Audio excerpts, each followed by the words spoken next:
Good morning, everyone. It is morning where I am, and right here in hot Louisiana.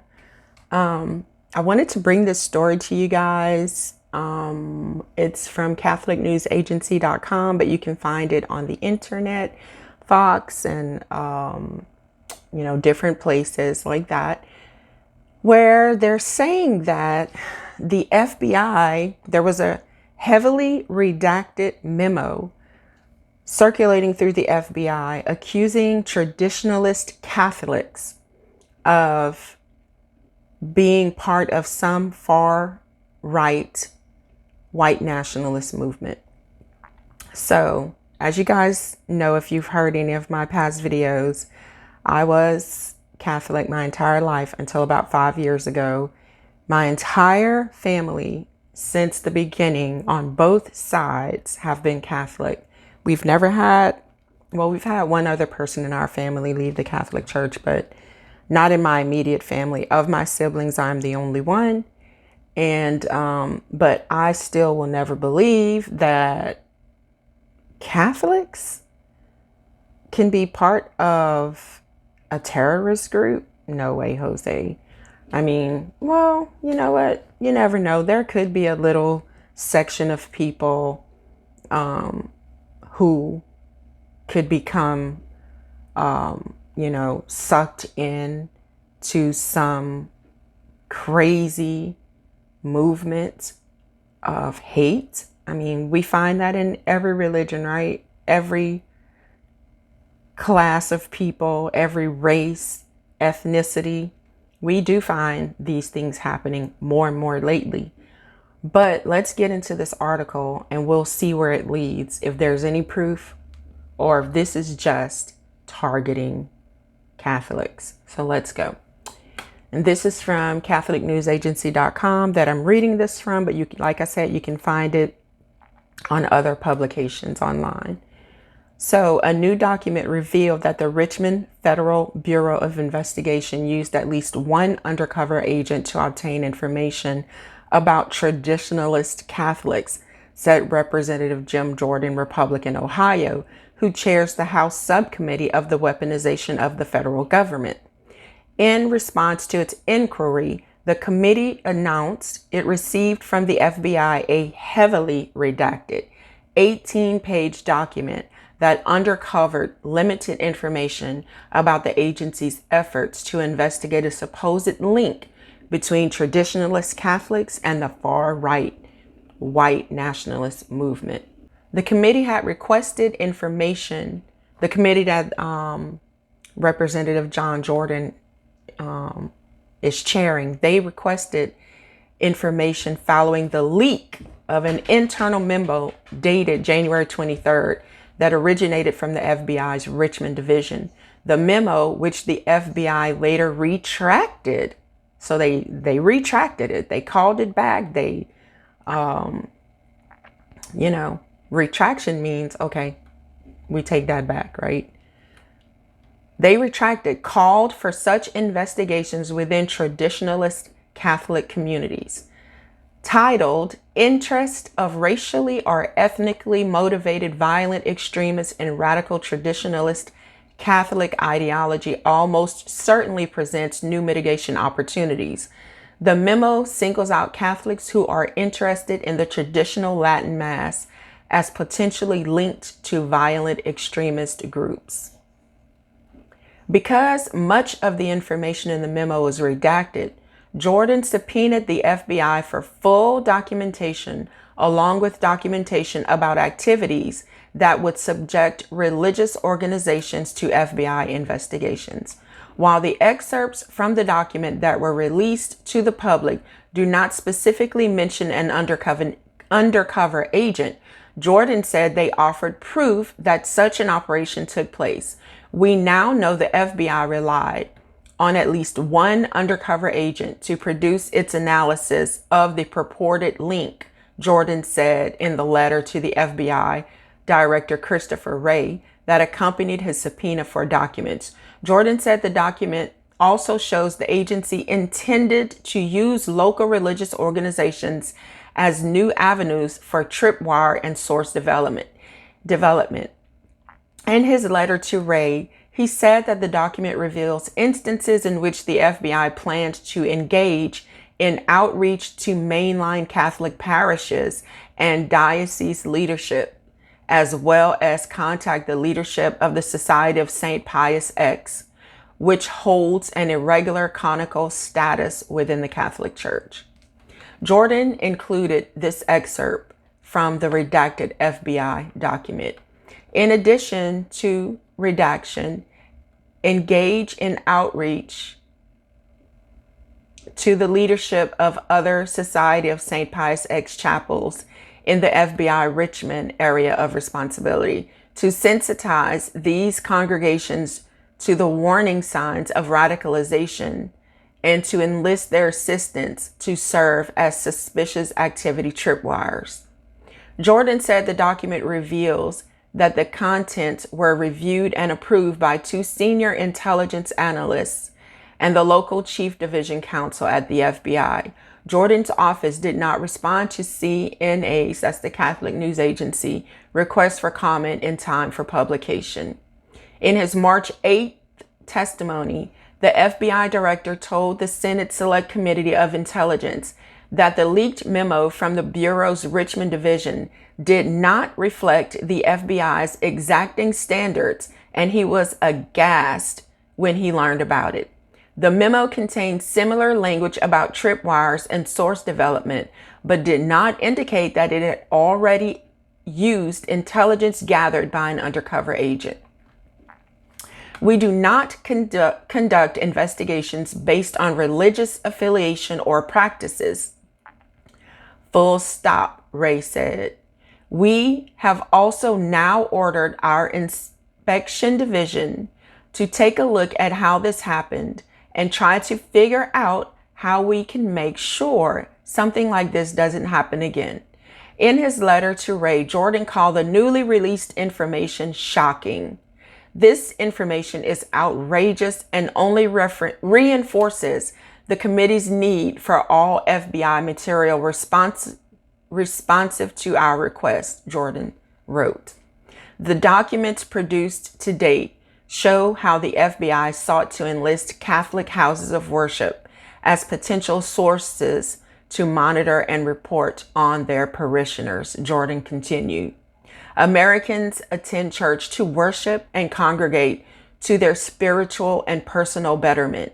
They must be free to exercise their fundamental First Amendment rights without worrying that the FBI may have planted so-called tripwire sources or other informants in their houses of worship.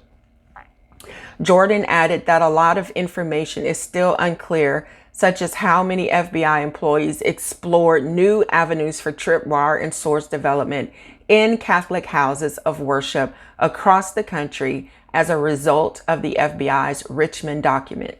The FBI declined to comment on the new information revealed in the document, but told CNA that it has received the subpoena and intends to cooperate with the subcommittee. The FBI recognizes the importance of congressional oversight and remains fully committed to cooperating with Congress oversight requests consistent with its constitutional and statutory responsibilities, the statement read. The FBI is actively working to respond to congressional requests for information, including voluntary production of documents. So it goes on to talk about,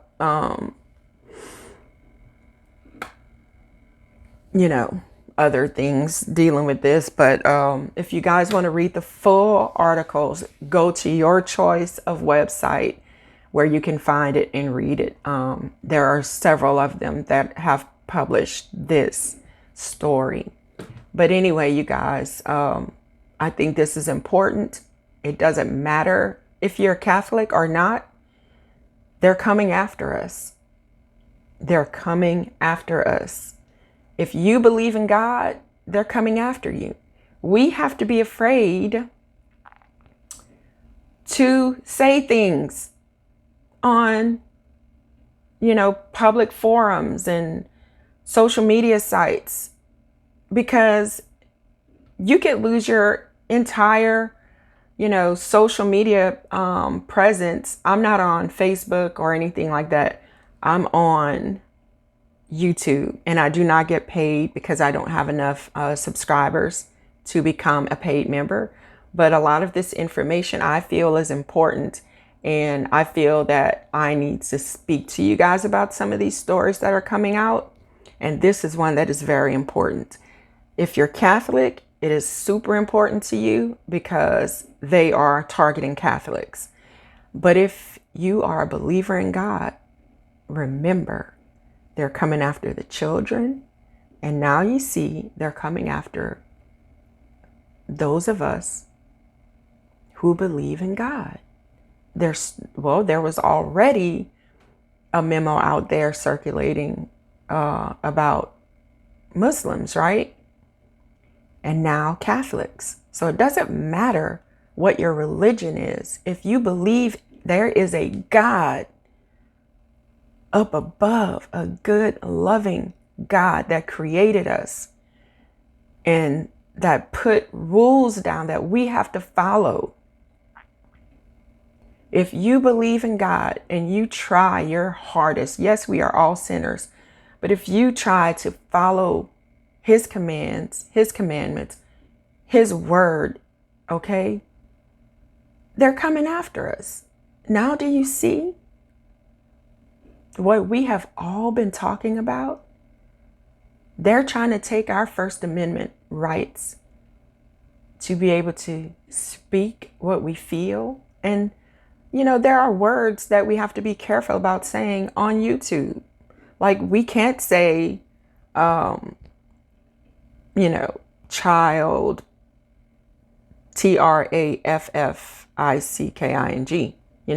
whenever you bring a child from another place and you make a sale to some pervert, right? We can't even really say those words. We have to spell out words. We have to say them super slowly or in syllables, or use other ways like, to say things, because we can get our pages taken down on YouTube. So we're already seeing a lot of our freedom of speech being taken away.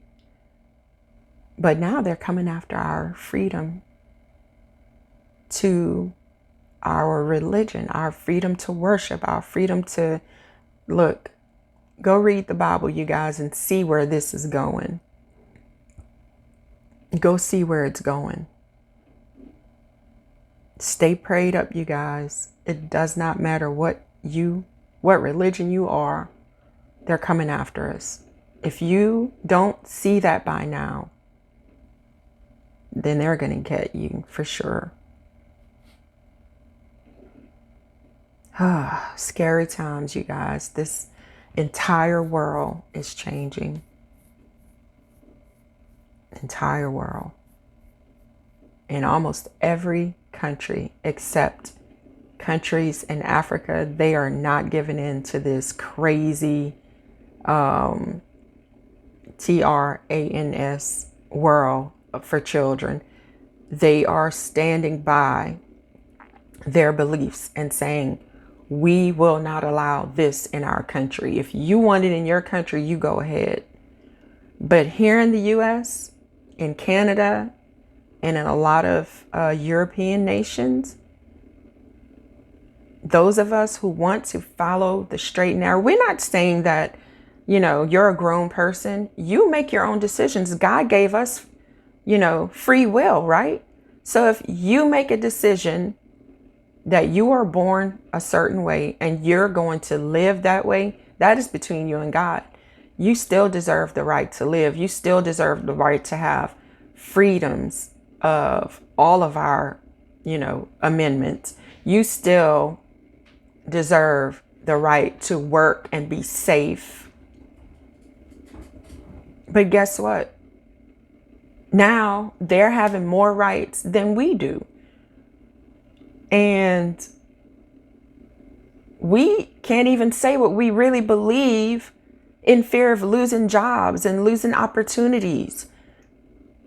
And guess what's going to come next? They're going to be arresting us one day for stating how we feel, stating that we don't believe in certain things. There was the guy who started all the hoopla with the beer company. I don't drink, so I can't remember the beer. But like, okay, that was the name of the beer. They hired him to be a spokesperson, and people got angry. You guys know the story, right? And the beer company lost billions of dollars.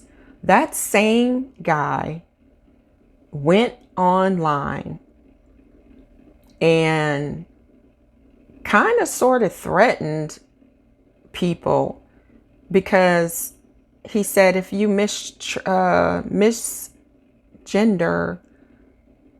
a person, I think you should go to jail. He said something like that. Don't quote me on it, allegedly. I did see the video, but I can't remember if he said you should be in trouble or if you should go to jail. But it's coming. We have to stick together. We have to pray so hard, you guys, because they are really, the devil's keepers, the devil's workers, they're coming after us. They want a world of evil. They want an easy world.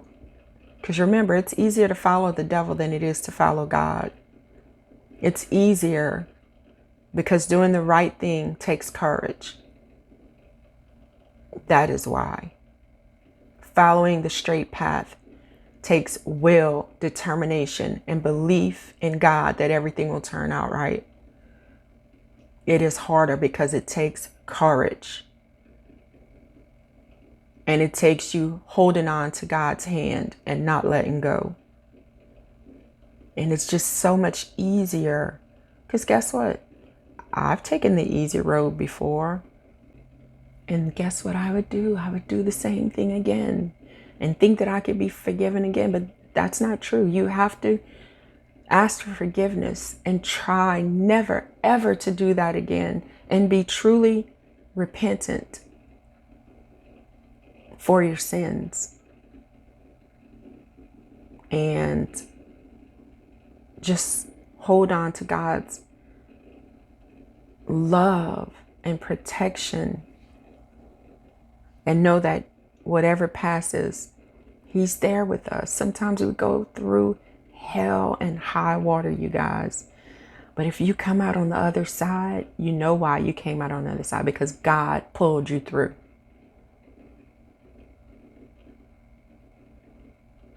Now, we have to stick together. Catholics, Baptists, Protestants, whatever. If you believe in God, we have to stick together. We have to put a stop to this. And I'm going to say another thing I'm probably going to get some hate about.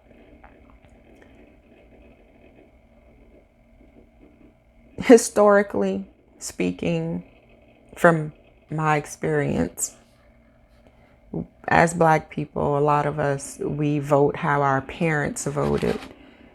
And that's usually the Democrat way. But I'm telling you guys, I am not voting for any Democrat, because they are pushing an agenda that is against God.